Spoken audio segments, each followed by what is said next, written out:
propósito de lo que opina la gente sobre el eventual indulto a Pedro Castillo. Ya los ministros, el presidente del Consejo de Ministros, Luis Arroyo, así como el ministro de Justicia, habían señalado en los últimos días, exactamente el lunes, que no estaba en agenda ningún indulto para Pedro Castillo, que ya se había rechazado el último pedido que había hecho el pasado 30 de abril, se rechazó este pedido de indulto, puesto que no tiene sentencia consentida, explicaba el ministro de Justicia, que significa sentencia firme, como bien explicabas, en segunda instancia también. Sin embargo, ayer el presidente interino, José María Balcázar, volvió a poner el tema en agenda. En realidad se lo preguntaron los periodistas, pero él no fue tan tajante como sus ministros respecto a un eventual indulto a Pedro Castillo. Lo que hizo más bien fue explicar cuál es el procedimiento que tiene que seguir Pedro Castillo para conseguir el indulto, porque eso fue básicamente lo que hizo ayer José María Balcázar. Estuvo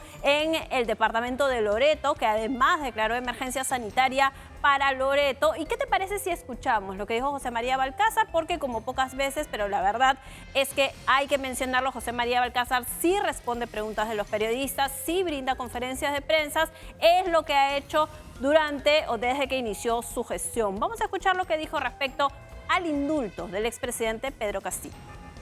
Bueno, es un tema que sigue un trámite, como ustedes sabrán, un trámite normal que va a la ministra de Justicia. El ministro de Justicia tiene una comisión de indultos donde se procesa todos los reclamos que se puedan presentar. Nosotros hemos declarado la primera vez inadmisible el pedido del presidente Castillo y supongo ahora, no conozco exactamente la solicitud que usted dice, no lo conocemos si habrá acompañado o no habrá acompañado los recaudos que seamos, o sea, los requisitos que requiere un indulto desde el punto de vista legal y constitucional. De tal manera que yo no puedo adelantar nada mientras no tengamos a la mesa y vaya al sector correspondiente para ser analizado. Nuestro gobierno no tiene ningún prejuicio contra nadie.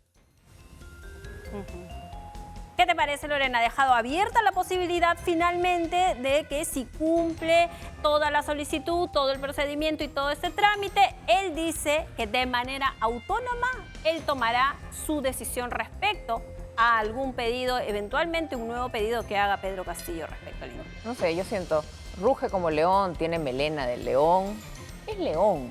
¿Cuántas veces además nos han dicho cosas sobre indultos, y no sobre indultos? El presidente José María Balcázar también dijo no va a la compra de los aviones, y ahí están poco más los aviones volando. Al día siguiente estaban volando por los cielos peruanos los aviones. Además, José María Balcázar no solamente entró al Congreso por Perú Libre, porque hay muchos que han entrado por Perú Libre y hoy ya ni se acuerdan que conocieron a Pedro Castillo, ¿no? Lo han negado como a Pedro. Pero en todo caso, en este caso, que él lo visitaba hasta ser designado presidente. Él era uno de los frecuentes visitantes de Barbadillo, mantenía un vínculo, si quieres, una lealtad hacia Pedro Castillo, era parte de su grupo más cercano. ¿Y lo puede indultar al final del día? Sí, porque en todo caso entraría a un debate judicial, a un análisis político, dependiendo además quién en segunda vuelta podría ganar. Pero finalmente es una prerrogativa presidencial. Exacto, y ya se ha discutido mucho. Claro, y si toma la decisión, podría en efecto, como bien mencionas, darse. Pero la pregunta aquí es si decide José María Balcázar indultar finalmente a Pedro Castillo. ¿Lo hará cuándo? ¿Antes o después de la segunda vuelta? Porque recordemos que una de las promesas que tiene Roberto Sánchez, que al parecer ya pasa a la segunda vuelta, y vamos a ahondar sobre eso más adelante, que al parecer ya pasa a la segunda vuelta, una de sus propuestas principales es la libertad de Pedro Castillo, justamente. Y esto podría, por supuesto, ser un elemento adicional en medio de una campaña presidencial, si en caso decide hacerlo, y hacerlo antes de la segunda vuelta, antes de la... Pero si lo hace antes, a ver, hay mucha gente que está... A ver, en primera vuelta, hablemos de lo que sucedió. En primera, ¿qué es el votante básico de cada candidato, de cada propuesta política?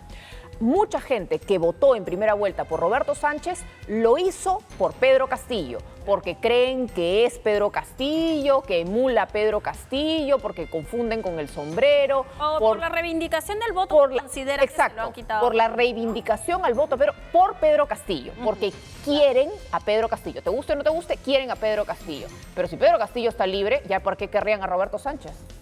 Claro, eso puede ser un factor, ¿no? Pero también la promesa de Roberto Sánchez de liberar a Pedro Castillo quedaría también un poco en nada, ¿no? Porque pero ¿por qué votarías ese votante que reivindica a Pedro Castillo con su voto en Roberto Sánchez? Yo si lo liberan, creo es que sí podría haber un aprovechamiento ahí de parte de Roberto Sánchez en decir, bueno, va a ser parte de mi gobierno ahora. ¿Tú crees que Pedro Castillo va a salir a hacer campaña con Roberto Sánchez? Eso a mí me suena como Evo y Luis Arce.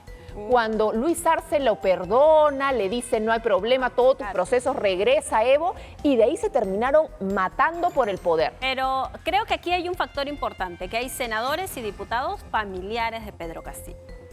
Y ahí dentro, digamos, de las personas que sostendrían en el Congreso a Roberto Sánchez en un eventual gobierno, está gente muy cercana a Pedro Castillo, nada menos que su hija cuñada, nada menos que su hermano mayor, que es el senador o uno de los senadores más votados.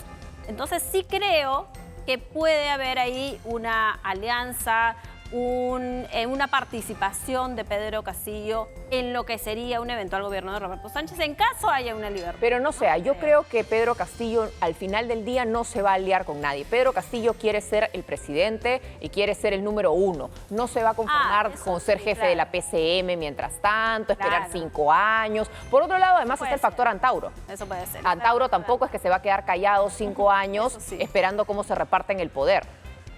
Yo no sé honestamente Roberto Sánchez qué cosa haría con Antauro y con Pedro Castillo, cada uno en la misma mesa. Eso también es en el hipotético caso que pueda Roberto Sánchez llegar al poder, porque finalmente lo que podría pasar es que no lleguen al poder y Pedro Castillo tenga que trabajar su proceso político, si es que quiere reincorporarse a la política, ya esperando los próximos 5 años. Pero está inhabilitado, creo, también, ¿no? Independiente. Tiene una inhabilitación política. Sí, tiene una inhabilitación, política, es verdad. Veremos qué pasa. Vamos a ver qué pasa en los próximos días, pero